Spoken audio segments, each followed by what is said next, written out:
which was about kind of a basis of philosophy, a basis of bioethics, a basis of getting us, oops, I talk with my hands a lot too, about us getting on the same page to the evolution of how are we going to work together to really address this issue of genetics and how genetics impacts our society, impacts our lives, impacts the human relationship with the environment.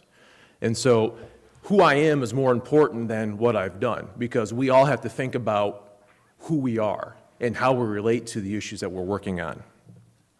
So just a brief intro. Friends of the Earth is an environmental nonprofit advocacy organization.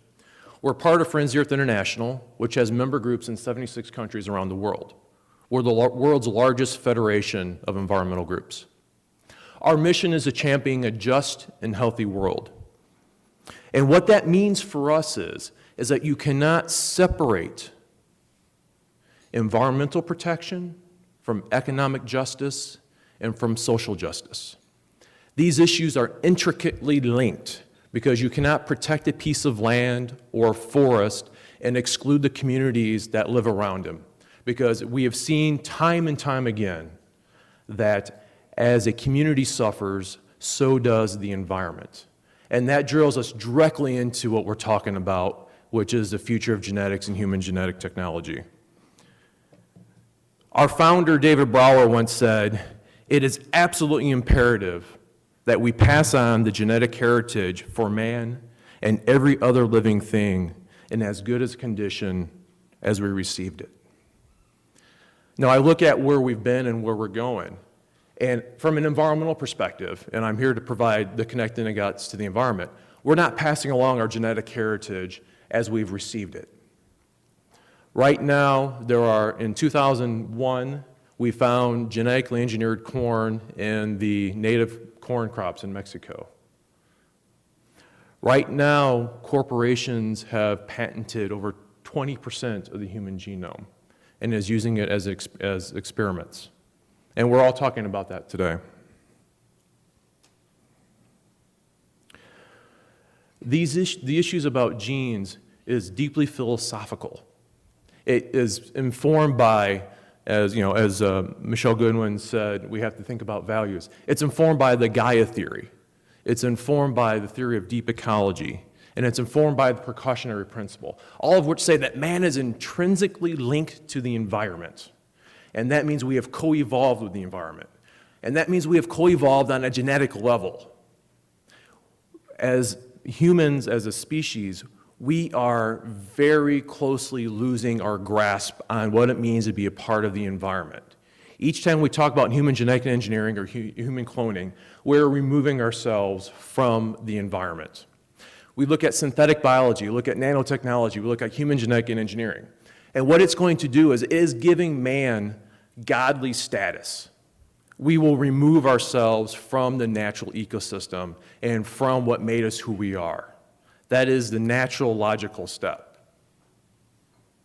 And why is that happening?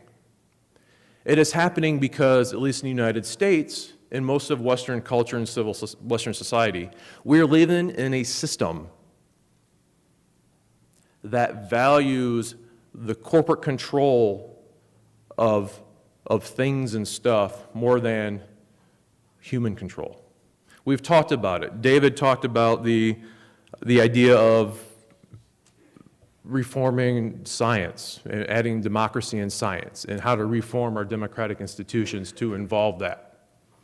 Well, I would go one step further and say it's not just about democratizing our system, it's about democratizing the economy. It is about taking back from corporations, from scientists, this capacity to profit off of our genetic heritage, which is what's driving a lot of this evolution, we could say innovation. There's a lot of different words we can call it.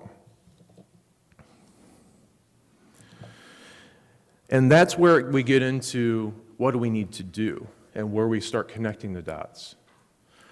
We've talked about UNESCO. We've talked about the UN. We've talked about the UNDP. All these great international institutions. We've debated what language means in the articles and whether it applies to the work that we're talking about. I will challenge that we are focusing on the wrong things. This is an economically driven world right now. The treaties, the national, international documents that we should be paying attention to is what Cherie said. We should be thinking about the General Agreement on Trade and Tariffs. We should be focused on the World Trade Organization. We should be focusing on the World Intellectual Properties Organization, or we should be looking at accounting standards, believe it or not. And the reason why is because these are moving a lot faster than our bedrock treaties and our international agreements. Because business has the right of way when you look at what's going on, how things are evolving, how quickly things move. We're still trying to figure out what the technology is doing right now, whereas business is already looking at, and corporations look at, how to lock in the technology of the future. And we are playing a constant stream of catch-up. We are catching up. How do we get ahead? And that's what I would challenge this body to think about. We've talked about, in general theory, what exactly we're trying to talk about amongst ourselves. I mean, we're having this highly complex technical conversation about genetics. When I go back to my father, who I just spent the weekend with on the beach, he asked me what I'm doing today, and I said, well, I'm going to talk about human genetic engineering. He said, huh? He's like, why do you care about that? I had to get into this whole thing about man being God and the environment and how we relate to each other and how our genes co-evolved. That's not the conversation we need to have. How can I talk to somebody who's trying to get IVF treatment and say, well, you need to think about this from this Gaia principle because, how we treat ourselves is in a direct relation to how we treat ourselves or relate to the environment. How do we talk about genetic testing? How do we talk to somebody who's 36 years old and who wants to have a kid, and you're getting forced upon by the genetic counselors and your OBGYN saying, well, you need to have this genetic test because you just need to have it. That's how we need to think about our issues in this room. We need to personalize it. That's how we develop campaigns. That's how we move the issue forward. Kind of talking amongst ourselves. This is a great forum to have the higher level conversations. But we need to figure out how to transform these higher level conversations into the actions, into the activities, into the strategies, and ultimately into the policies that allow us to leapfrog this technological debate that we're in and begins to adopt the precautionary principle and actually forces the scientists, forces the corporations to tell us that no, this will not cause any harm, versus what we have to do now, which is prove that harm is being caused. We need to shift that dialogue.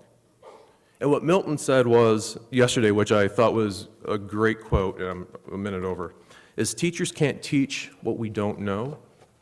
And I would say that geneticists and scientists can't research what they don't question.